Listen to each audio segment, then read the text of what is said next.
നമസ്കാരം. ഇന്ന് നമ്മൾ സംസാരിക്കുന്നത് 3I ആറ്റ്ലാസ് എന്ന വാൽനക്ഷത്രത്തെക്കുറിച്ചും അതിശൈത്യമായ അതിന്റെ ഉത്ഭവത്തെക്കുറിച്ചുള്ള പുതിയ കണ്ടെത്തലുകളുമാണ്. നക്ഷത്രാന്തര വാൽനക്ഷത്രമായ 3I ആറ്റ്ലാസിനെക്കുറിച്ചുള്ള പുതിയ നിരീക്ഷണങ്ങൾ ജ്യോതിശാസ്ത്രജ്ഞർ നടത്തിയിരിക്കുന്നു. ഈ നക്ഷത്രാന്തര വസ്തുവിൽ സാധാരണ ജലത്തെ അപേക്ഷിച്ച് ഡ്യൂട്രേറ്റഡ് ജലത്തിന്റെ അളവ് വളരെ കൂടുതലാണെന്ന് കണ്ടെത്തി.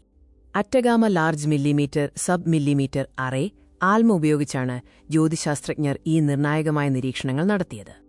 ഈ കണ്ടെത്തൽ സൂചിപ്പിക്കുന്നത് 3I ആറ്റ്ലാസ് ഉത്ഭവിച്ച സംവിധാനം നമ്മുടേതിനേക്കാൾ വളരെ തണുത്ത സാഹചര്യങ്ങളിലായിരിക്കാം രൂപപ്പെട്ടതെന്നാണ്.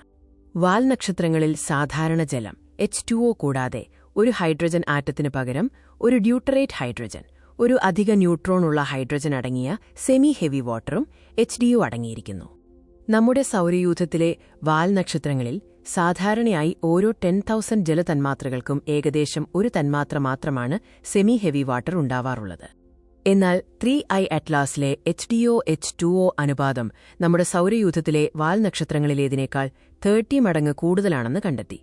വാൽനക്ഷത്രങ്ങളിലെ ഈ ജലം അവ രൂപപ്പെട്ട ചുറ്റുപാടുകളെക്കുറിച്ചുള്ള വിവരങ്ങൾ സൂക്ഷിക്കുന്നു. ഡ്യൂട്ടറേറ്റഡ് ജലത്തിന്റെയും സാധാരണ ജലത്തിന്റെയും അനുപാതം സൗരയൂഥം രൂപപ്പെട്ട സമയത്തെ താപനിലയും വികിരണ സാഹചര്യങ്ങളുമായി ബന്ധപ്പെട്ടിരിക്കുന്നു. 3I ആറ്റ്ലാസ് വന്ന വ്യവസ്ഥ നമ്മുടെ സൗരയൂഥത്തെ സൃഷ്ടിച്ച പരിസ്ഥിതിയിൽ നിന്ന് വളരെ വ്യത്യസ്തവും വളരെ തണുത്തതുമായിരുന്നുവെന്ന് പുതിയ നിരീക്ഷണങ്ങൾ കാണിക്കുന്നു. ഡ്യൂട്രേറ്റഡ് ജലത്തിന്റെ വർധനവിന് കാരണമാകുന്ന രാസപ്രവർത്തനങ്ങൾക്ക് ഏകദേശം 30 കെൽവിനേക്കാൾ തണുത്ത അന്തരീക്ഷം ആവശ്യമാണ്, അതായത് -406°F. ഈ കണ്ടെത്തലിൽ ആൽമയുടെ പങ്ക് വളരെ വലുതാണ്. മറ്റു ഉപകരണങ്ങൾക്ക് സൂര്യനെ ലക്ഷ്യമിടാൻ കഴിയില്ല. എന്നാൽ ആൽമ പോലുള്ള റേഡിയോ ദൂരദർശിനികൾക്ക് ഇത് സാധ്യമാണ്. സൂര്യന് പിന്നിലൂടെയുള്ള അതിന്റെ ട്രാൻസിറ്റിന് തൊട്ടു പിന്നാലെ വാൽനക്ഷത്രത്തെ നിരീക്ഷിക്കാൻ ഞങ്ങൾക്ക് കഴിഞ്ഞു.